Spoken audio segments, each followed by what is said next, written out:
Howdy, I'm the author of Crypto & Co. My name is Alexander Stone, and today I would like to read an excerpt of my second book, The Dark Revenge. The name of the chapter I'm going to read is Deadly Times.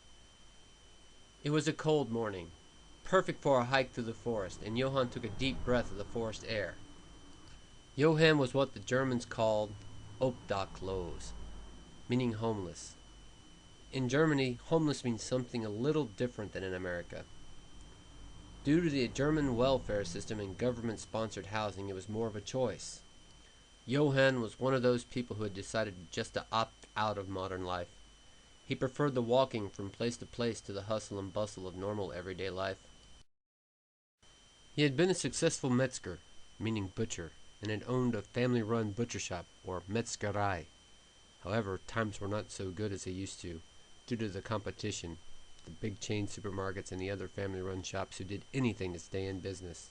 Johann, like many other old-school Germans, had waited to have children till he was sure they would not have to depend on the government to raise them.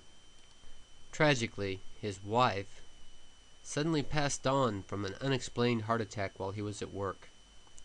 He'd come home to find her on the floor, and it had been the end of his dream and the beginning of a new life. He quickly sold the shop, the house, car, and everything else he could, placed the money in the bank, and started walking the world with his dog. In Germany, there's an unspoken rule which says, if you are homeless, you must have a dog to protect you while you're sleeping and to keep you company. Johann had Prinzessin. She was a German Shepherd mix Johann had raised with his wife. If Johann had anyone left he considered family, it was Prinzessin. She had also taken it hard when Johann's wife had died, and even though she had only been a year old, Johann was sure she remembered. She'd been in the courtyard barking wildly the day Johann had found his wife, and from that point on she had never left his side. Today they were walking through Coburg, a low-lying set of forested hills outside of Bad Kreuznach. The forest with its heavy underbrush made a wonderful camping spot. He decided to walk the well-worn paths through the tall forest to see the castle ruins by Bad Münster which overlooked the river. It had always been one of his favorite walks, and there was still a ways to go, but he was not in a rush. "Prinzessin, come here," he said, and waited for her to come close. He pulled out some dried sausage, broke off a piece, and tossed it to her as she trotted up to him. "Here, girl, I have something for you." He wished he could let her run freely, but if she was seen running through the forest on her own, the Jaegers would probably shoot her. She answered by wagging her tail and licking his hand. "Okay then, just a little further and we'll have breakfast." And she responded with more tail wagging.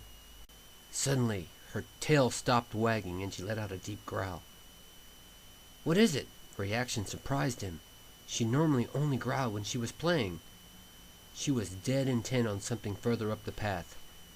He set his pack on the ground and turned to look into the trees, standing closely all around him.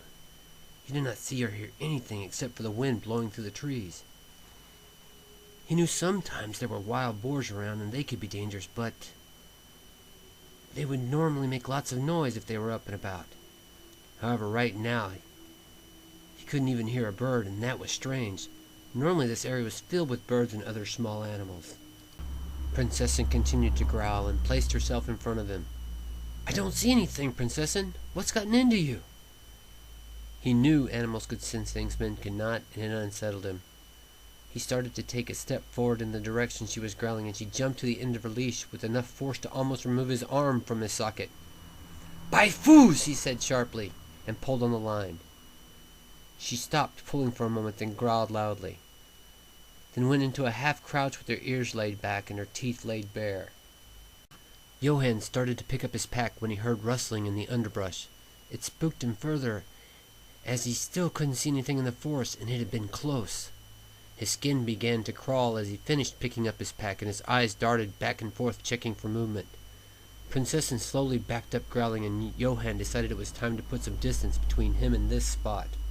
Something chittered above him, and he looked up as something heavy landed on his shoulder. He felt twin lances of fire explode in his shoulder as it bit into his flesh. Then Prinzessin come running and knocked him down to the ground, going after the nightmare that had bitten him. As he lay on the ground, his vision wavering, he looked around and realized he was about to die. for coming out of the underbrush were more of the hungry terrors. "Prinzessin, run!" he screamed with the last of his quickly fading strength. As his consciousness faded, the last thing he heard was Prinzessin valiantly battling to save them both.